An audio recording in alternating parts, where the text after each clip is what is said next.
Selamat siang Bapak dan Ibu sekalian. Sebelumnya terima kasih atas kehadirannya pada webinar di siang hari ini. Saya, Gloria Seleka yang akan memandu dan menjadi moderator pada sesi webinar kali ini. Berbagai masalah dalam kehidupan bisa mengakibatkan stres. Bahkan hal sepele seperti macetnya jalanan itu pun bisa mengakibatkan stres. Meski demikian, ada baiknya kita tidak menyepelekan perasaan tertekan yang kita rasakan karena stres berkepanjangan bisa berujung pada depresi. Depresi bisa berakibat fatal bagi penderitanya. Tanpa penanganan yang tepat, depresi bisa mengganggu aktivitas sehari-hari dan mengakibatkan munculnya keinginan untuk bunuh diri.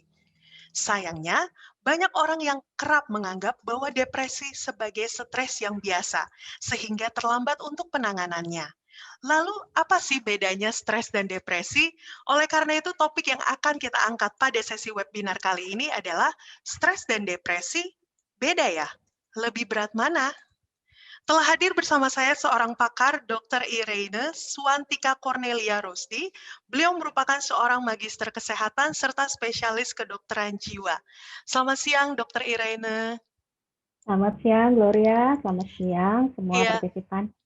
oke, terima kasih dok atas kehadirannya pada sesi webinar di siang hari ini nih dok. Oke, nah ini cukup menarik nih dok pada sesi webinar kali ini. Kenapa saya bilang menarik? Karena memang untuk sesi webinar kali ini disiarkan nationwide ya dok ya. Karena memang dokter Irene sendiri sekarang sedang berada di Manado ya dok ya. Iya, Oke, di sana jam berapa nih dok kalau misalnya saat ini? jam 1, jadi waktu Indonesia Tengah. Oke, ini cukup menarik ya dok. Jadi kita live. Saya di Jakarta dan dokter langsung di Manado. Oke, kalau gitu untuk waktu dan tempat saya persilahkan dok untuk memulai presentasinya. Oke, makasih banyak, Gloria ya. Ya, supaya kita lebih memaksimalkan waktu yang ada, kita lanjut aja ya. Jadi tadi Gloria udah membuka dengan statement-statement mengenai gimana itu stres, gimana itu depresi, gimana itu sangat erat dengan kehidupan kita sehari-hari. Nah, di sini kita akan belajar sama-sama. Jam 12, apalagi yang belum makan siang ya, jangan dulu kelaparan ya, tolong tetap fokus ya. Karena ini kalau dibilang ilmu kedokteran jiwa atau psikiatri itu gampang-gampang susah. Bilangnya gampang, ternyata susah. Nah, sekarang sebelum kita masuk ke dalam diagnosis atau kita membedakan apa itu stres, apa itu depresi, kita cari tahu dulu gimana sebenarnya yang disebut dengan sehat jiwa. Nah, slide ini selanjutnya akan menunjukkan definisi sebenarnya sehat jiwa itu seperti apa. Menurut Undang-Undang di Indonesia nomor 18 tahun 2014 tentang kesehatan jiwa, nah ini diadopsi dari definisi yang dibuat oleh WHO. Jadi dikatakan bahwa sehat jiwa itu adalah suatu kondisi di mana individu dapat berkembang secara fisik, mental, spiritual, dan sosial. Nah, perhatikan di sini bahwa sehat jiwa itu memiliki aspek fisik juga. Aspek mental yang kadang-kadang kita pikir bahwa jiwa itu cuma mental doang, atau bahkan ada yang bilang jiwa itu sama dengan rohani, bahwa spiritual aja. Ternyata ada aspek-aspek lain di dalam satu terms yang disebut jiwa, fisik, mental, spiritual, dan sosial.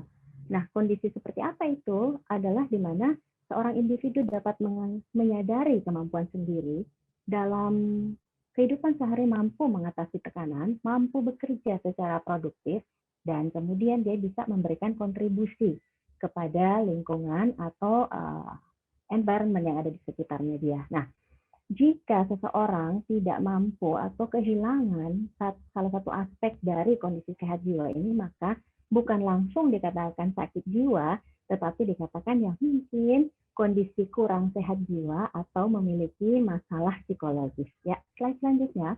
Di sini kita akan bahas sebenarnya apa itu yang disebut stres. Kadang kita bingung atau bukan bingung ya, ada pemahaman kita sendiri bahwa yang disebut stres itu adalah sesuatu yang pasti membuat kita kesel, bete, itu adalah stres. Apalagi anak-anak muda zaman sekarang gampang sekali, stres nih, udah stres, mau ujian besok. Nah, stres itu sebenarnya tidak sesederhana itu. Stres jika kita definisikan dari ilmu kedokteran jiwa, sebenarnya merupakan suatu ancaman. Ancaman apa ini? Tetapi ternyata ancaman ini terjadi baik secara nyata di depan mata maupun tidak nyata di depan mata.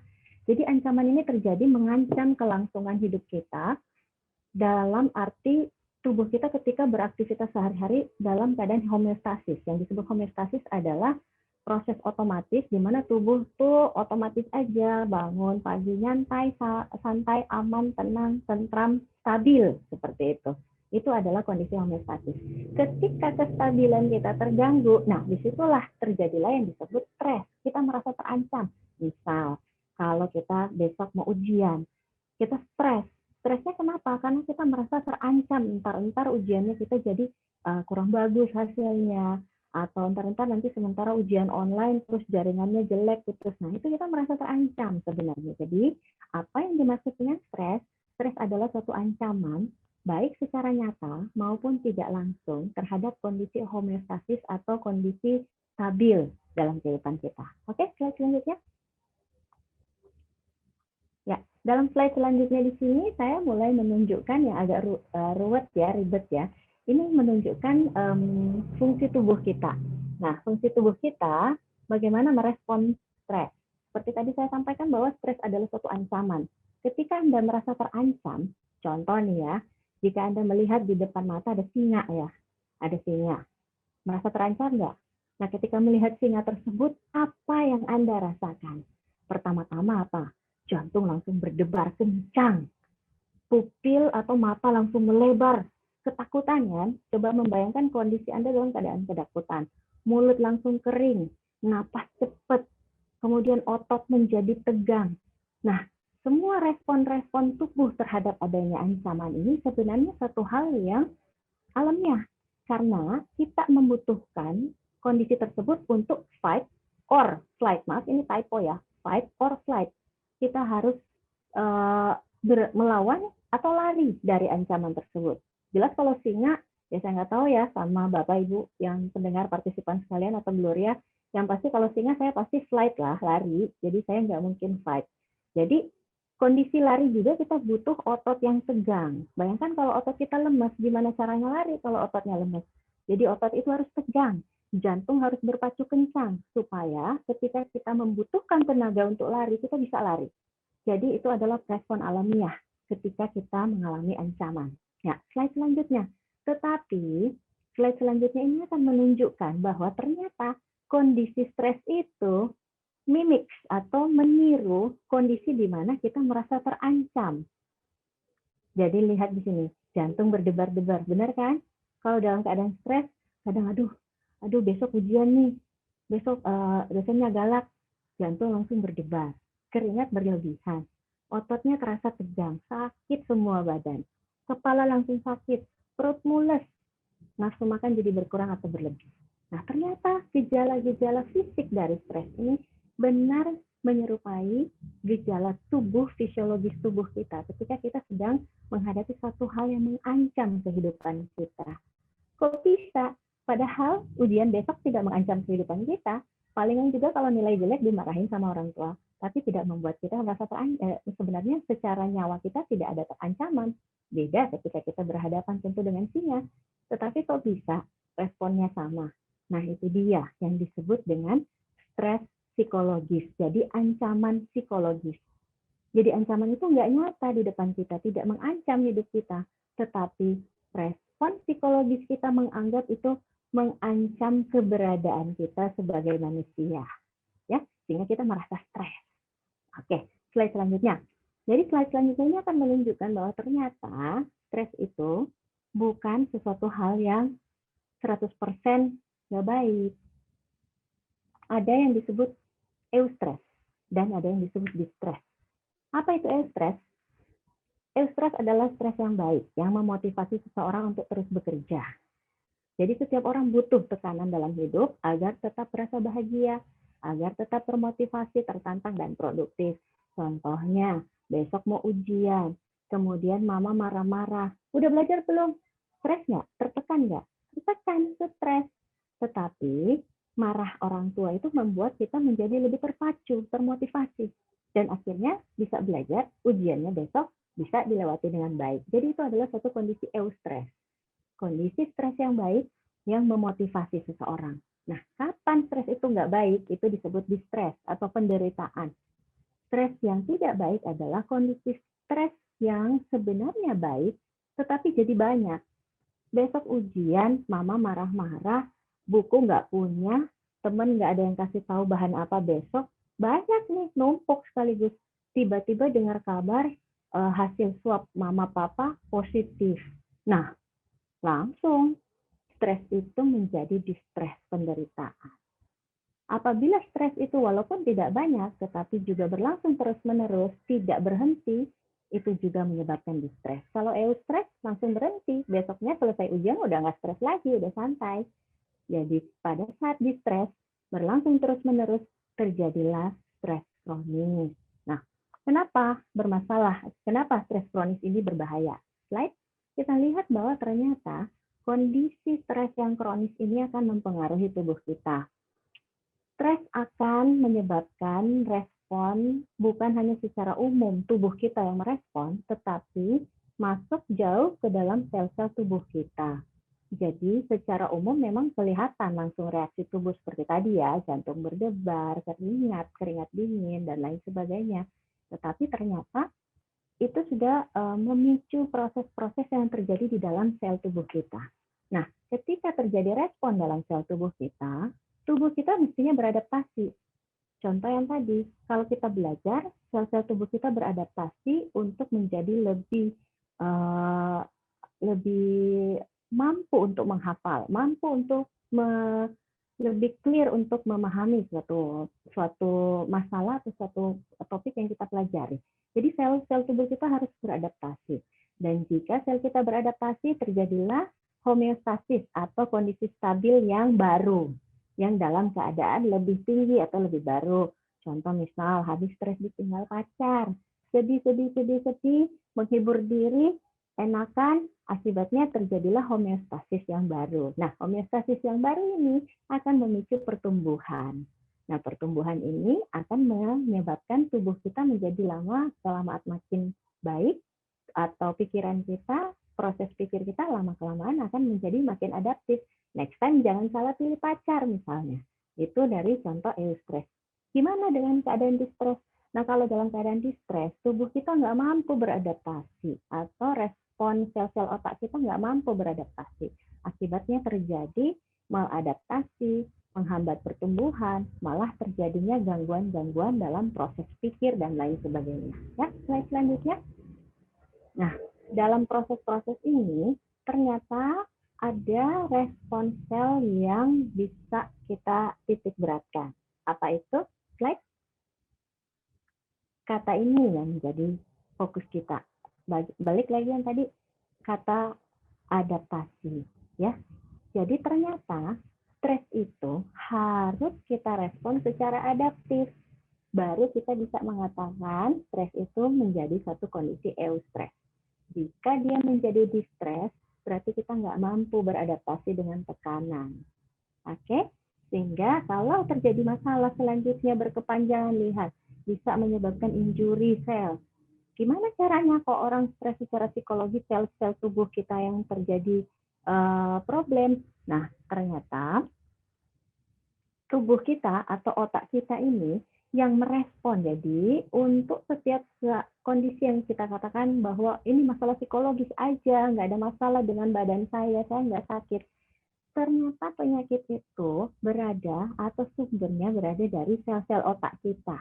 Listrik-listrik otak, metabolisme hormon otak dalam kondisi nggak stabil. Kenapa? Karena ada sel injury, karena ada problem, sel itu nggak mampu menghasilkan listrik yang baik, sel itu nggak mampu menghasilkan hormon-hormon otak yang stabil. Slide selanjutnya, kita bisa lihat bahwa ada teori yang diungkapkan oleh Bapak Hans Taylor, udah lama nih, ini disebut General Adaptation Syndrome. Nah, Anda bisa rasakan sendiri contoh, dalam kondisi kita stres, pertama-tama yang kita rasakan adalah reaksi alarm, reaksi waspada. Yang tadi kan, fight or flight. Jadi kita melawan atau lari nih, itu adalah alarm reaction. Jadi reaksi waspada itu dalam tahap-tahap awal ketika stresor itu baru muncul. Tetapi kondisi tubuh kita nggak mampu menahan keadaan waspada terus-menerus. Satu waktu kita mengalami kondisi stabil yang disebut resistance. kondisi stabil ini kita lagi berusaha coping nih, kita berusaha menangani. Sebenarnya saya bisa nggak ada beberapa macam mekanisme coping. Ada orang yang mengabaikan, enggak kok nggak apa-apa, gue sih asik-asik aja. Tapi beberapa orang copingnya misalnya dengar musik, beberapa orang copingnya malah yang kurang bagus dengan mengalihkan emosi negatif, marahnya dialihkan ke orang lain. Misalnya dia dimarahin mamanya, dia marahin adiknya. Nah, itu adalah mekanisme coping, tapi itu sebenarnya adalah upaya tubuh kita untuk melawan kondisi stres yang kita rasakan nggak nyaman. Tetapi itu nggak terus-menerus. Fase itu akan jauh terus-menerus. Semua resource tubuh kita akan dipakai. Jatuhlah dalam fase 3 yang disebut exhaustion atau kecapean. Semua resource tubuh udah terpakai, kita udah lawan ini stres nggak bisa. Akhirnya lemes semuanya, bukan lemes pikiran aja, lemes badan juga. Ya, slide. Kita bisa lihat di sini, stresor ternyata ada 2. Jadi sekarang ini lagi era COVID kan ya. Di sini stresor, dua macam stresor ini sangat berdampak dalam kehidupan kita. Stresor secara psikologis membuat kita cemas, kita keluar nggak bisa, kita nggak bisa berkontak dengan teman yang dulunya sering jalan-jalan, hangout, nggak bisa lagi. Akibatnya terjadi stres psikologis. Kemudian ada physical stressor. Physical stressor itu adalah ancaman dari patogen atau kuman-kuman dan toksin racun dari lingkungan kita. Itu menyebabkan stres langsung kepada sistem sel imun tubuh kita. Sementara stresor psikologis awalnya dia menekan dulu sistem susunan saraf pusat, yaitu otak kita. Sistemnya ditekan, jadi lalot, jadi overreactive, overthinking. Stresor itu mengganggu sistem-sistem otak. Tetapi sistem otak yang terganggu turun ke sistem otonomik yang tadi itu fight or flight. Sistem fight or flight akan mempengaruhi sistem imun. Nah, itu kan udah sering dengar kan? Kalau orang lagi stres, sistem imunnya jelek. Nah, inilah jalurnya. Gimana kok bisa orang stres, sistem imunnya yang terganggu? Ternyata tubuh kita saling terkoneksi satu sama lain. Akibatnya sistem imun terganggu, mengganggu sistem endokrin. Muncullah penyakit kolesterol, gula, jantung, dan lain sebagainya yang akibatnya memperburuk kondisi stres atau kronis tadi. Jadi saling tumpang tindih dan saling memberi feedback. Makin stres orang, makin muncul banyak penyakit fisik. Makin banyak penyakit fisik, makin stres juga lah orang tersebut. Ya, slide selanjutnya.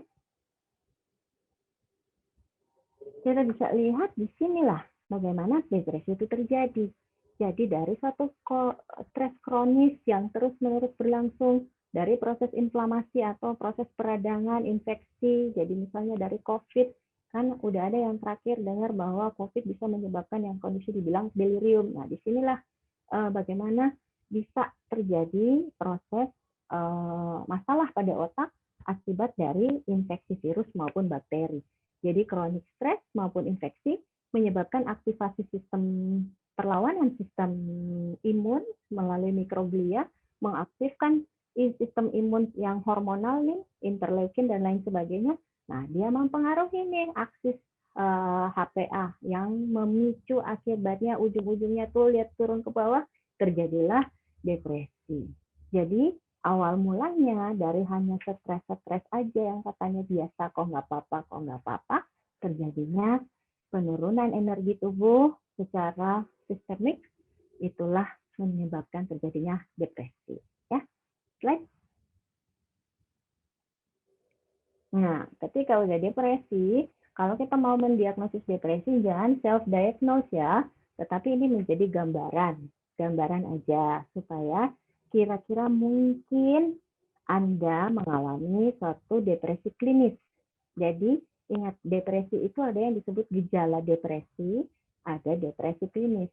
Kalau cuma gejala depresi doang, artinya ada gejala-gejala menunjukkan simptom-simptom, belum tentu udah depresi klinis. Kapan disebut depresi klinis? Depresi klinis adalah suatu diagnosis gangguan. Jadi yang disebut gangguan jiwa adalah kondisi di mana seseorang mengalami gejala-gejala gangguan di tahap di mana sudah mengganggu seluruh aktivitas kehidupan. Contoh, emangnya orang nggak bisa cemas? Boleh dong, tetapi kalau cemasnya itu sampai membuat dia nggak bisa keluar rumah, sampai nggak bisa ke kantor, sampai membatasi aktivitasnya ketemu orang lain, maka itu sudah kemungkinan gangguan cemas. Tapi kalau cemasnya dia bisa atasi, dia bisa coping, masih bisa juga keluar rumah, terus dia bisa tenangkan diri, itu tidak disebut sebagai suatu gangguan. Jadi gangguan itu kita diagnosis jika sudah terjadi gangguan pada seluruh pola kehidupan seseorang. Jadi inilah gejala-gejala klinis, kira-kira gejala klinis depresi yang bisa ditemukan pada seseorang yang menderita diagnosis depresi. Perubahan pola tidur, tiba-tiba marah, jadi moodnya berubah-berubah, bad mood. Frequent thoughts of death or suicide, jadi ada ide-ide bunuh diri, perasaan yang sangat intens akan adanya ketidakberdayaan, ini udah nggak berguna, mending mati aja, kehilangan interest untuk aktivitas yang dulu dia senangi. Kemudian extreme tiredness, jadi benar-benar lemes, bangun pagi itu kayak nggak bisa gerakin badan aja. Kemudian penurunan nafsu makan, ataupun bahkan sebaliknya, satu peningkatan nafsu makan. Dan masalah pada fokus dan konsentrasi. Right? Nah, gimana kesimpulannya? Jadi kalau kita bisa lihat bahwa ini general adaptation syndrome menyebabkan dimulai dari alarm yang adanya luapan energi, tubuh berusaha beradaptasi, akibatnya terjadinya pengurangan energi, right? Disitulah bisa terpicu suatu depresi. Dari stres, stresnya berkembang jadi kronis, kita nggak atasi dengan cara yang benar, akhirnya ujung-ujungnya depresi klinis. Ya, slide. Nah, gimana caranya? Tips-tips apa yang kira-kira sederhana untuk kita ingat ya? Pertama, stres belum tentu ya merupakan satu hal yang buruk. Jadi, jangan dalam hidup ini istilahnya menghindari stres. Stres itu dikelola, bukan dihindari. Ya, kelola stres dengan yang benar, dengan cara yang benar. Jangan dengan cara yang tidak benar. Seperti yang tadi saya bilang, yang mengelola stres dengan mengalihkan emosi negatif ke orang lain. Jadi orang lain yang kena getahnya itu cara yang nggak benar. Ya, kemudian agar otak bisa beradaptasi dengan baik. Izinkan otak Anda untuk beristirahat. Kemudian hindari overthinking untuk mencegah stres kronik. Dan apabila ada gejala-gejala depresi yang sangat mengganggu benar-benar setiap aspek kehidupan Anda, segera cari bantuan profesional. Nah, di sini saya harus garis titik beratkan ya. Yang disebut profesional jangan langsung, aduh nanti harus nyari psikiater nih. Belum tentu. Bisa Anda cari profesional, misalnya ke psikolog dulu, dievaluasi. Ini masih perlu tahap-tahap, misalnya dengan psikoterapi aja dulu, atau harus juga dengan pengobatan secara obat-obatan. Nah, bisa yang pasti dia profesional dan dipercaya. Oke, slide. Nah, sekarang sudah canggih nih, bisa ketemu langsung, bisa juga dengan platform konsultasi online seperti yang sekarang hari ini kita dibantu oleh teman-teman dari YesDoc ya. Oke, slide selanjutnya. Ini adalah ucapan terima kasih saya atas atensinya. Silakan sebentar kita berkembang dalam tanya jawab. Silakan Gloria. Oke, terima kasih pemaparannya yang sangat luar biasa, Dokter Irene. Ini jadinya saya tahu nih, Dok, bahwa memang banyak sekali ya, Dok, ya. Mungkin kalau misalnya kita sebagai orang awam kan pastinya kita nggak bisa bedain tuh. Apalagi anak-anak muda ya, Dok, ya. Kalau kita tahu anak-anak muda sekarang ngomongnya, aduh saya depresi nih, aduh depresi mulu nih. Ngomongnya bukan stres tapi langsung depresi itu. Nah, ini Oke makanya ya. kita kupas lebih jelas lagi di sini ya, Dok, ya. Bahwa memang sebenarnya tadi sesuai dengan pemaparan Dokter Irene sendiri bahwa sebenarnya stres itu beda loh sama depresi, begitu ya, Dok, ya? Oke, Ya. nah mungkin kita bisa ke next, slide dulu. Nah, saya juga ingin mengingatkan dulu nih, Dok, kepada para pemirsa yang ada hadir pada siang hari ini, juga kepada Bapak Ibu bahwa saya mau mengingatkan, jangan lupa bahwa kita memiliki kolom pertanyaan, sehingga apabila memang Bapak Ibu ingin mempertanyakan sesuatu mengenai sesi webinar pada siang hari ini, langsung saja ketik pertanyaannya pada kolom Q&A. Nah, tadi juga sempat juga disebutkan oleh Dokter Irene bahwa sekarang konsultasi pun dapat dilaksanakan juga secara online. Nah, di sini juga kita ingin memperkenalkan bahwa Dokter Irene juga tergabung di dalam layanan konsultasi online video call di dalam aplikasi YesDoc. Nah, jadi Bapak Ibu dapat dengan mudah kalau misal Bapak Ibu setelah ini ingin berkonsultasi atau mungkin ada keluarga yang memang dirasa butuh untuk konsultasi nih, Bapak Ibu dapat sangat-sangat dengan mudah langsung scan QR code-nya aja yang kami tampilkan di layar, lalu juga ataupun tinggal ketik saja link yang memang tertera, Bapak Ibu tinggal nanti langsung bisa booking jadwal secara online dan langsung konsultasi juga secara online dengan Dokter Irene secara langsung. Oke Dok, ini kita sudah mulai mendapatkan banyak pertanyaan nih Dok. Oke, mungkin kita bisa jawab Mudah-mudahan satu cepat dilayani persatu. semua ya. Oke, semoga ya Dok ya. Oke, kita akan mulai dari yang pertama dulu. Dari Bapak Jepri Supriyadi, saya sering banget ingin pergi ke suatu tempat yang sepi karena saking pusingnya dan tidak mau menemui siapapun. Apakah memang saya termasuk stres atau depresi? Oke, langsung jawab aja ya biar cepet ya. Jadi Boleh Pak Dok, Jepri iya gini, silakan. kita semua ini manusia pasti unik masing-masing ya. Jadi seperti yang saya sampaikan tadi ada mekanisme coping kita masing-masing tergantung kepribadian kita. Orang yang ceria kalau dia pengen ilangin stresnya, dia nyari teman, ngobrol sampai ngobrol, akhirnya enak, tenang lagi, stresnya berkurang. Kemudian selanjutnya dia bisa melanjutkan hidup. Nah, kalau yang seperti saya lihat di sini, mungkin Bapak Jeffrey ini orangnya punya kepribadian yang memang pendiam, tertutup. It's okay. Yang penting apa yang Anda lakukan itu bisa mengurangi beban stres Anda. Tetapi ingat, ini jawaban bukan cuma buat Pak Jeffrey ya. Buat semua yang menghadiri webinar ini, saya harus kasih tahu bahwa coping itu hanya untuk menghilangkan gejala nggak nyaman dari stres. Ya, jadi gejalanya hilang tuh, gejala nggak nyamannya yang tadi tegang, jantung berdebar, bisa hilang. Tetapi selama kita nggak menyelesaikan problem yang memicu stres itu, maka tetap akan muncul lagi stres. Makanya kunci satu-satunya adalah mengelola. Jadi kembali, mungkin tadi ada yang nanya tentang gimana cara mengelola stres. Nah, cara mengelola stres adalah caranya meredakan dulu emosi yang negatif.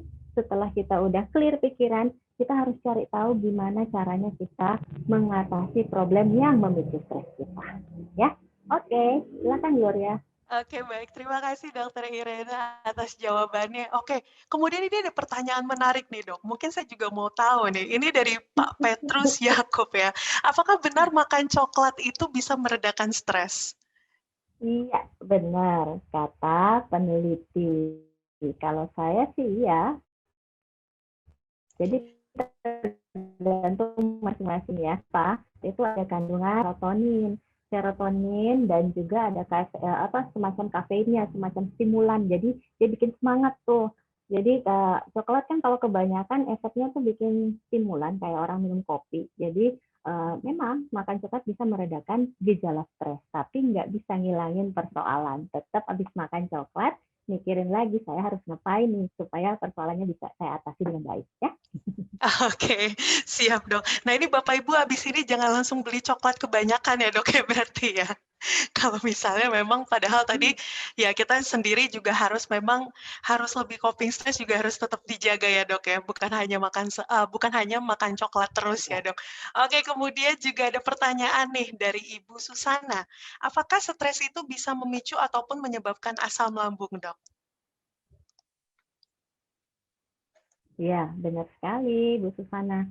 Jadi, seperti alur tadi yang saya gambarkan, bahwa stres itu awal mulanya dia memicu sistem fight or flight, melawan atau lari. Di situ termasuk juga semua sel-sel tubuh kita jadi aktif, jantung berdebar, otot tegang, termasuk sel-sel di dalam kelenjar-kelenjar di lambung. Jadi ada yang namanya brain gut axis atau aksis otak lambung. Jadi contoh misalnya ya kan saya bilang tadi, kalau kita besok mau ujian, mules perut atau udah mau masuk nih ruang dosen killer nih, mules pasti perut udah kayak mau ke belakang aja. Jadi memang stres itu bisa mengaktifkan sel-sel kelenjar-kelenjar di saluran pencernaan kita, termasuk memicu pelepasan asam lambung yang berlebihan. Jadi yang dimaksud penyakit asam lambung itu sebenarnya adalah akibat dari stres dan bukan sejenis penyakit fisik gastritis atau penyakit fisik ulkus peptik. Nah, itu sudah memang ada kerusakan lambung. Tapi kalau yang dibilang asam lambung sebenarnya akibat justru karena stres yang berlebihan.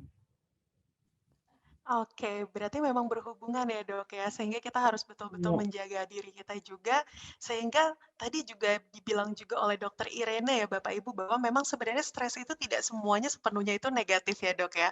Ada juga yang iya, memang kita juga sebenarnya butuh untuk stres juga untuk meningkatkan, istilahnya kalau misalnya dalam hal pekerjaan lah, buat memotivasi diri sendiri juga ya dok ya.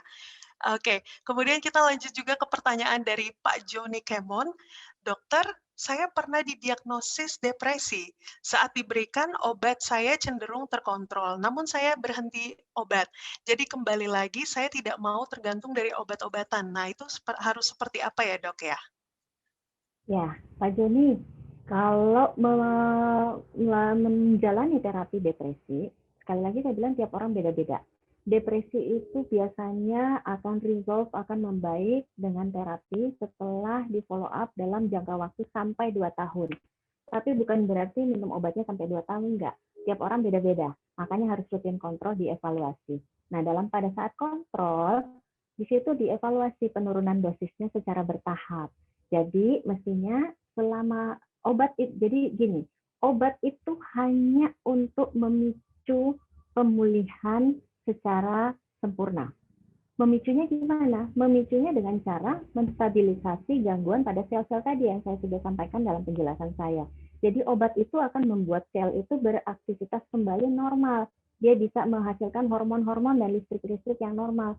Tetapi tidak ada satu single drug pun satu jenis obat pun yang bisa membuat kita permanently baik. Jadi obat itu hanya mengawali, tetapi yang membuat kita sembuh dari depresi adalah bagaimana Bapak bisa pertama menemukan stresornya yang menyebabkan Bapak mengalami depresi. Kemudian Bapak berusaha coping, mengembangkan coping yang lebih baik karena yang coping lalu gagal sampai akhirnya kan gara-gara stresor terjadilah depresi. Nah, ketika Bapak udah sembuh nih, Bapak cari tahu stresor saya apa sih? Kok lalu bisa gagal coping? Nah, sekarang kerjasama dengan psikiaternya atau psikolognya. Bagusnya saya gimana, kepribadian saya gimana, supaya saya bisa semakin hari semakin baik, pulih, bisa mengatasi kondisi depresi saya. Jadi, obat dan terapi, psikoterapi itu harus bekerja bersamaan. Jadi kalau Bapak nggak mau tergantung obat, pasti bisa. Itu kuncinya dari Bapak sendiri. Oke? Oke, terima kasih dok. Terima kasih dokter Irene. Kemudian ini ada pertanyaan lanjutan lagi dok dari Bapak Triaji Maulana.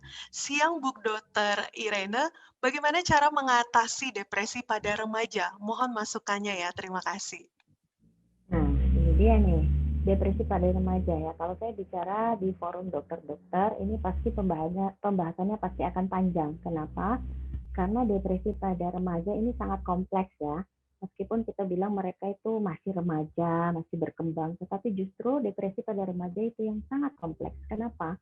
Karena mereka kalau bisa suatu depresi ini tercetus pada remaja, ini diagnosis ya depresi bukan stres ya. Karena kalau stres anak remaja sering banyak yang stres.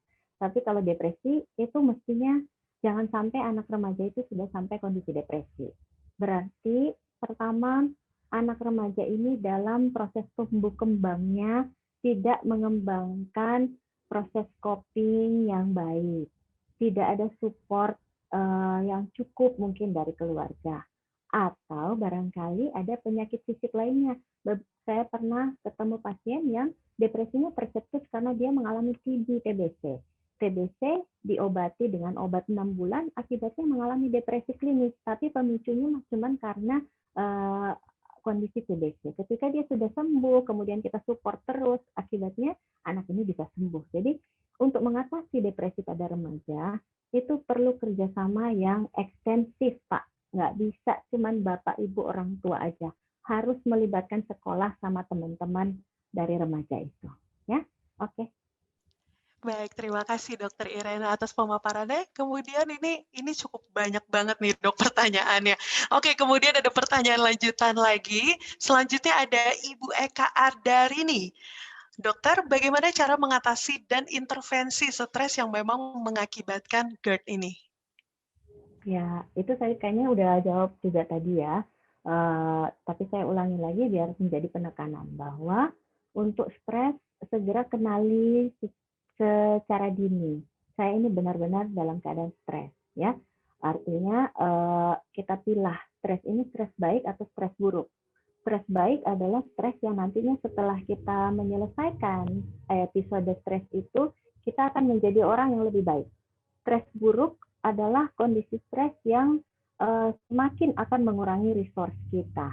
Contoh, kalau misalnya ibu-ibu nih stresnya misalnya beberapa ibu mengalami perlakuan yang kurang baik dari suami. Nah, kalau stres itu terjadi terus-menerus karena kan selalu berada serumah nih dengan suami. Cara mengatasi dan mengintervensi adalah kenali bahwa saya ini sumber stresnya suami saya nih. Nah, bagaimana cara kita mengelola? Tentu saja kalau sumber stresnya suami, kita harus membicarakan, buka ruang komunikasi yang baik. Itu hanya contoh ya. Banyak hal ya. Jadi itu sangat spesifik dengan stresor, tergantung stresornya apa.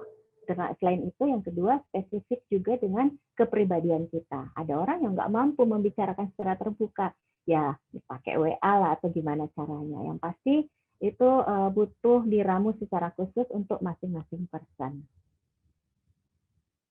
Ya. Oke, thank you, Dok. Oke, kemudian ini, mungkin ini ada pertanyaan menarik ya, Dok, ya. Dari Oke, ini ada pertanyaan menarik, tapi memang tidak ada namanya. Saya seorang guru anak berkebutuhan khusus. Sering sekali saat murid saya mengalami tantrum, saya jadi ikut kesal sendiri. Saya lampiaskan ke suami saya dan anak saya. Bagaimana ya, Dok, untuk cara mengatasinya? Iya, Ibu guru itu suatu hal yang luar biasa ya, karena untuk menghadapi anak berkebutuhan khusus memang perlu pemberian diri yang seutuhnya. Jadi perlu hati yang jauh lebih sabar dibanding mungkin profesi-profesi lainnya. Nah, untuk mengelola kondisi seperti itu, kita harus cari tahu dulu masalahnya apa. Apakah pertama, ibu mengalami istilahnya burnout. Burnout itu kecapean, jenuh dengan pekerjaan ibu. Ataukah kedua, mungkin hanya anak-anak tertentu yang memicu rasa marah ibu. Rasa marah itu dipicu mungkin karena anak itu ibu udah berusaha yang terbaik tapi tidak ada respon yang sepadan dengan upaya ibu. Nah, jadi cari tahu dulu faktor apa sebenarnya yang memicu stres pada ibu. Itu pertama. Selanjutnya yang kedua, mekanisme copingnya ibu yang harus ibu perbaiki. Coba ibu cari cara lain yang bisa membuat ibu bisa merasa rileks ketimbang ibu mengalihkan emosi negatif kecapean tersebut atau rasa nggak nyaman mengatasi anak berkebutuhan khusus ke orang-orang rumah. Jadi bisa disampaikan ke orang rumah, tapi modelnya jangan dengan cara marah. Sharing aja dengan Bapak. Pak, ini jengkel banget nih anaknya ini yang tadi ini gini, pengen gue cubit nih. Nah, tapi cuma sampai diomong, jangan cubit beneran. Artinya itu diubah menjadi humor, sesuatu hal yang tidak menyenangkan, diubah, diramu menjadi sesuatu yang humor, akhirnya bisa spice up hidup kita. Sehingga hidup kita terasa iya ya, ada sisi baik, ada sisi humornya atau hal-hal yang bisa kita tertawakan di kehidupan yang gelap ini. Kira-kira seperti itu, Bu Guru. Semangat ya. Oke, terima kasih Dokter Irene. Lalu saya juga menemukan ada pertanyaan menarik nih dok, dari Pak Rahmat Wijaya. Selamat siang dokter. Dokter, baby blues itu termasuk stres ya? Istri saya baru 5 bulan lalu melahirkan, sementara anak pertama kami baru 1 tahun 7 bulan. Bagaimana ya dok supaya tidak stres sekeluarga karena kami punya anak yang masih kecil dengan gap usia anak yang berdekatan. Nah, bagaimana untuk Hmm. cara mengatasi stres ketika di rumah ada orang tua yang memang mudah marah-marah? Oke, ini kayaknya ada dua pertanyaan nih. Jadi yang pertama mengenai baby blues ya. Baby blues itu adalah kondisi depresi, Pak. Jadi depresinya kenapa? Depresinya karena sebab organik. Jadi bukan karena maunya ibu tuh sebenarnya dia marah-marah. Memang dia ada proses coping, istilahnya lagi menyesuaikan dengan adanya baby yang baru. Tetapi proses yang dominan di situ sebenarnya adalah masalah hormonal. Jadi pada perempuan, kalau hormonnya terganggu stabilitasnya, biasanya sangat mudah jatuh ke dalam kondisi depresi. Jadi coba sebaiknya secepatnya dikonsultasikan dengan dokter yang berada di daerahnya Bapak untuk mencari solusi yang terbaik. Apa memang bisa hanya dengan psikoterapi, Ibu hanya butuh penyaluran aja, atau butuh dibantu dengan obat-obatan. Kemudian yang kedua, mengatasi orang tua yang suka marah-marah di rumah, ya orang tua kan suka marah-marah emangnya ya. Jadi anak-anak harus lebih sabar, istilahnya ya memahami kondisi orang tua yang suka marah biasanya ya karena keterbatasannya makin banyak. Dulu dia lebih aktif, dulu masih bisa ini, bisa itu, dan ketika usia bertambah, akibatnya dia mengalami beberapa keterbatasan. Jadi ya lebih banyak sabar aja kayaknya ya. Oke, silakan Gloria. Oke, terima kasih Dokter Irene. Oke, kita lanjut ya Dok ya ke pertanyaan selanjutnya dari Bapak Oscar Tejo Sukmono. Halo Dokter Irene, saya mau tanya, apakah stres atau depresi ini bisa memicu penyakit tiroid? Oke, ini pertanyaan yang sangat bagus ya. Jadi stres atau depresi memicu tiroid. Biasanya yang saya temukan dalam klinis yang terjadi adalah sebaliknya. Jadi tiroid itu karena dia kondisi penyakit tiroid menyebabkan terjadinya detak jantung yang berlebihan, kencang ya. Kemudian pengobatannya jangka panjang. Akibatnya orang mengalami anxiety dan depresi. Untuk proses sebaliknya dari depresi kemudian menjadi tiroid itu memang dimungkinkan karena kondisi depresi yang berkepanjangan akan menekan sistem imun dan juga mengganggu sistem hormonal kita sehingga bisa saja terjadi gangguan pada tiroid. Tapi bukan berarti otomatis semua orang depresi nanti tiroid. Itu enggak seperti itu. Mungkin ada genetik khusus pada orang-orang tertentu yang ada kecenderungan atau turunan mengalami tiroid, bisa saja dipicu oleh kondisi depresi yang dia alami. Karena depresi mengganggu metabolisme hormonal dalam tubuh kita. Oke, baik Dokter Irena. Oke, karena memang kita masih banyak pertanyaan nih, banyak sekali pertanyaan ya Dok ya. Mungkin kita selingi dulu nih Dok dengan video berikut ini, karena memang mungkin banyak Bapak Ibu sekalian yang ada di sini mungkin penasaran apa sih itu aplikasi YesDoc dan bagaimana cara untuk booking konsultasi supaya bisa langsung berkonsultasi dengan Dokter Irena. Kita akan tampilkan dulu video berikut ini.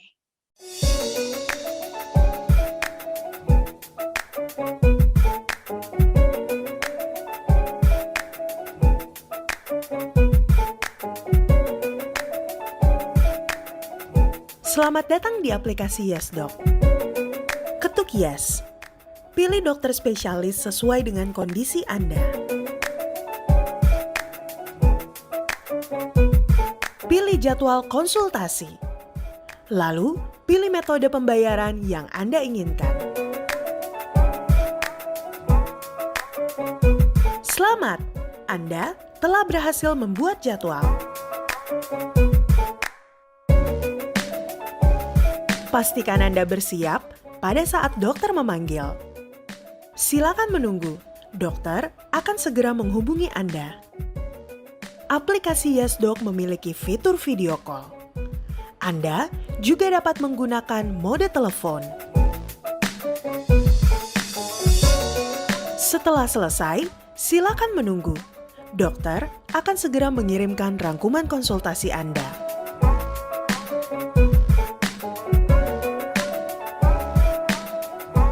Download YesDoc sekarang juga.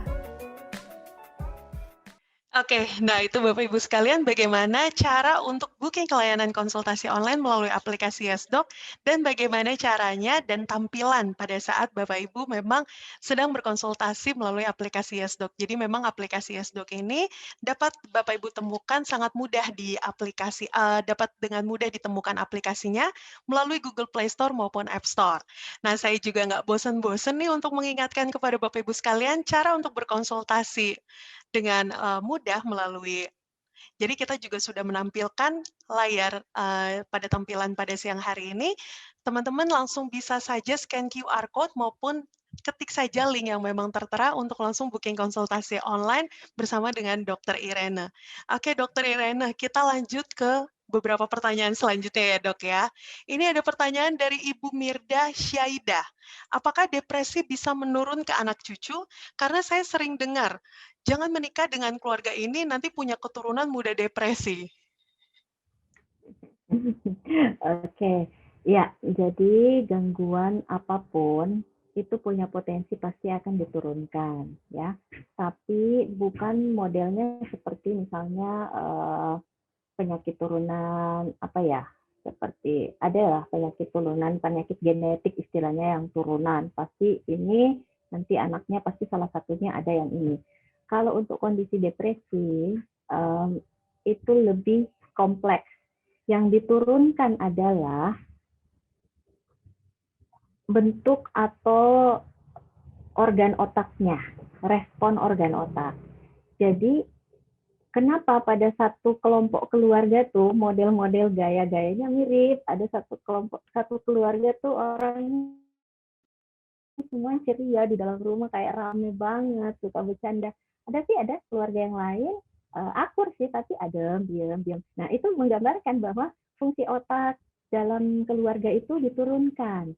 Jadi bagaimana seseorang merespon terhadap sesuatu yang muncul dari luar itu diturunkan melalui bagaimana cara otak kita mengelolanya. Jadi bukan serta-merta bilang depresi akan menurun, enggak. Tetapi istilahnya potensi depresi itu barangkali ada. Karena keluarga itu atau turunan orang tersebut, orang tuanya memang orangnya misalnya pendiam, suka menarik diri, nggak terlalu suka anu. Jadi barangkali ada potensi depresinya. Tapi bukan bilang bahwa oh otomatis pasti nanti ada keturunannya bakal depresi, yang enggak. Tetap masih bisa dikelola juga dengan cara pola asuh. Jadi ketika anak itu dilahirkan, ya diasuh dengan cara yang seperti apa supaya misalnya walaupun ada turunan depresi dia nggak akan manifest, nggak akan muncul menjadi seseorang yang mudah depresi. Ya, sudah. Oke, baik Dokter Irene. Karena memang waktu kita sangat terbatas nih Dok pada siang hari ini, mungkin kita ambil satu pertanyaan lagi ya Dok ya, dari memang pertanyaan-pertanyaan yang memang sudah kita kumpulkan.